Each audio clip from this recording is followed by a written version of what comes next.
انا عايز اقول لك ان سندوتش السماش لا يمت للسماش بصله. هو عباره عن لحمه مفرومه، لا اكتر ولا اقل. النهارده هنعمل مقارنه احسن سماش برجر من اشهر براندات بتعمل سماش برجر، يعني هم متخصصين في السماش. يلا بينا نبدا ببي ار جي ار. ده فرعون في مول العرب. انا مش عارف هو ليه ب 180. مبدئيا بص، هو العيش حلو، العيش حلو تمام. نفتح صوص جبنه، قطعه السماش، كابوتشا، وخيار مخلل وبس. فيلا نقول بسم الله. ودي اجمل لحظه انا بحبها، واغلى سندوتش برجر معانا النهارده. جاست سماش. طبعا كلنا عارفين ده بتاع مين. ده بتاع حميده. فنزل معاه بطاطس. طبعا بردت مني عقبال ما جبت بقيه الحاجه، بس هي كرينكل. بهاراتهم حلو، انا جربت جاست سماش كذا مره. فهنقول بسم الله وندوق. جميله. ده ب 150. 150 بص بقى. ده الصوص بتاعهم، وقطعة الامريكان تشيز، وقطعة السماش. قطع حلوة بصراحة.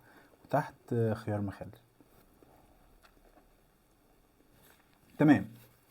نخش على تالت واحد وقبل الاخير، وهو داديز برجر.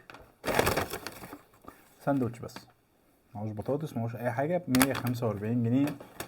فيلا بينا نفتح. بس هنا برضو الحجم كبير، فواضح ان احنا كل ما نرخص اكتر كل ما السندوتشات حجمها يكبر.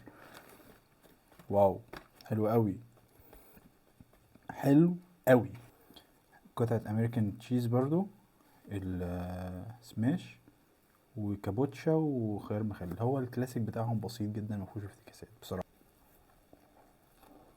فتعالى بقى نخش على اخر واحد وارخصهم، حميد. 125 جنيه. قلبي ده ليكم، انا بحبكم في الله. ايه؟ ليه؟ ما كنا ماشيين كويس. طماطم، خس، قطعة الجبنة، والسماش. هنقول بسم الله ونخش. هو صوص حميد ده مميز قوي، يعني ما دقتوش في الثلاثة اللي احنا دقناهم. قبل ما اقول لك الخلاصه واقول لك ايه الاحلى، ايه اللي خلاني افكر في الفكره دي، ان انا جربت مطعم بيعمل سماش برجر. عايز اقول لك ان سندوتش السماش لا يمت للسماش بصله. هو عباره عن لحمه مفرومه، لا اكتر ولا اقل. انا بالنسبه لي من وجهه نظري المتواضعه، جاست سماش حلو جدا.